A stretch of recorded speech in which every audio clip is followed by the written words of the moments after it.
there's so many people to thank, like all of us that lost houses, specifically here in Narre Warren, I suppose. I think on behalf of all of us, can we take the opportunity to thank you all for the support all in Narre Warren South, Berwick, City of Casey in general had given us. It was just overwhelming. There is no one person to thank. I couldn't start to pick out one person. Well, sometimes I could, standing here somewhere. It's just been overwhelming. So on behalf of all 7 or 8 of us from Narre Warren South and a couple from Narre North. Okay, so heartfelt, warm thank you again, maybe for the last time now, because we're all going to try and get on with it. Okay, so thank you all, Narre Warren, all ears. Okay, thank you. And look, it has to go.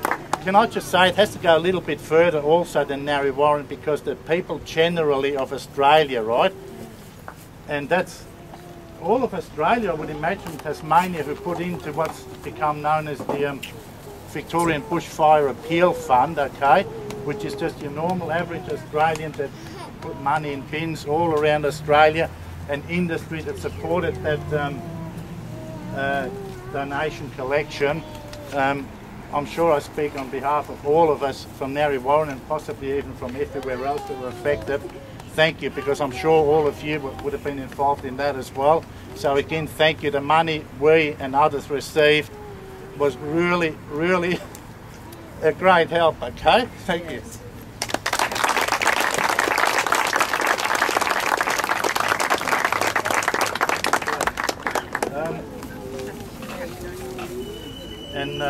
Can I just reiterate, we thank everybody, right? That's why I've decided not to pick out any one particular group or person, okay? Yes. We attempted to get a hold of a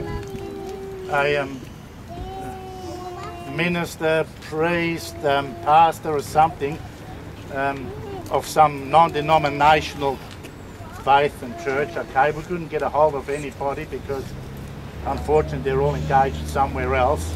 So we did get in contact with Matt Harry, who is a pastor, right? And he apologises he couldn't be here. He had previous engagements, as did many other pastors and priests we've contacted. So I'm going to put the white collar on. I'm going to do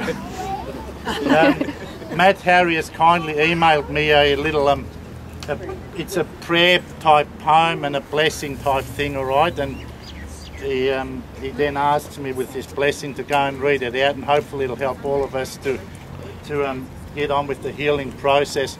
And can I just add another thing that's sometimes left out, because where we lived, where the fires were, there's also a lot of other people that were affected that don't necessarily have lost their houses, okay?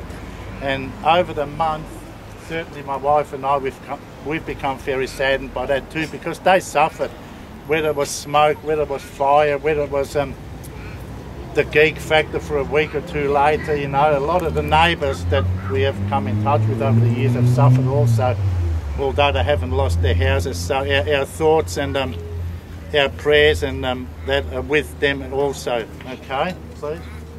I'll go and read this now. It was handed to us by Matt Harry, the pastor, okay? It is non-denominational, so it doesn't touch on any particular group of churches or faiths or whatever else they're called, okay? And it goes something like this. I have Matt Harry's permission to read it out on his behalf, okay? It goes like, let us pause to ask for a blessing.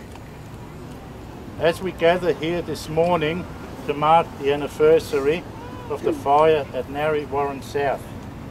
Calm our spirits and open our hearts. I think the community itself has opened our hearts over this last year. So help us to acknowledge the grief and sense of loss we have experienced as individuals, as families and as a community. Sorry if I put my back. Help us to remember the kindness within our community that becomes so apparent in times of distress, and that is so true.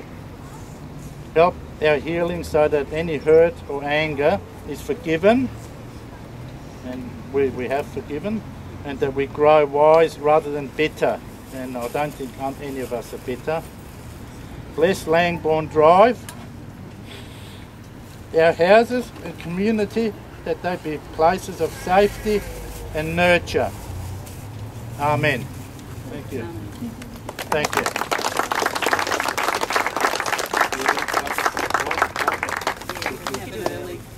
Okay, we hadn't anticipated what time this was going to start or finish, because it was sort of, you know, put together.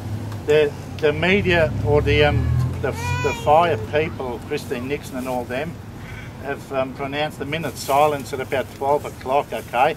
And because I think, apart from maybe having a chat around, we're basically finished with the actual proceedings, could I be so bold as to ask everyone here to maybe observe a minute's silence? Can I just, maybe from now, please? Thank you.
Thank you.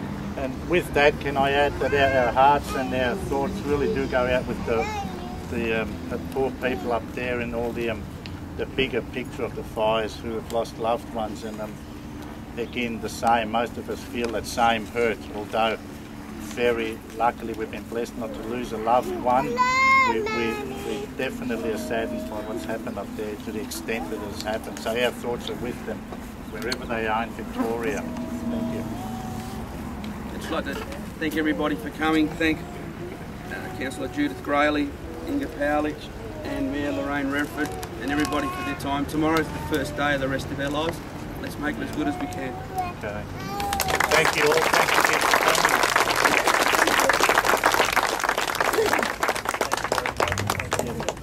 coming. Mate. I'll tell you something else. It's just unbelievable the people you get to meet, and we've met so many people that I'm sure always have other people who were involved directly in the fires that are going to be friends of ours for the rest of our lives. That doesn't mean we're going to see each other every weekend and get horribly drunk. It just means it means we will see each other occasionally, right? We'll have a coffee. It doesn't matter if a year goes by, but these friends and neighbours, they're going to be with us in our hearts for the rest of our lives. The lesson we've all learned is just unbelievable, how people do come out in time of need. So, thank you. Thank you. Thank you. Thank you, everybody.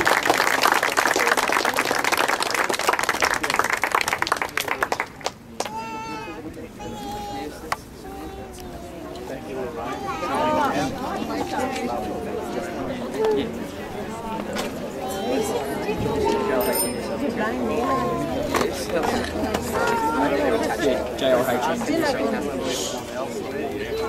JLH.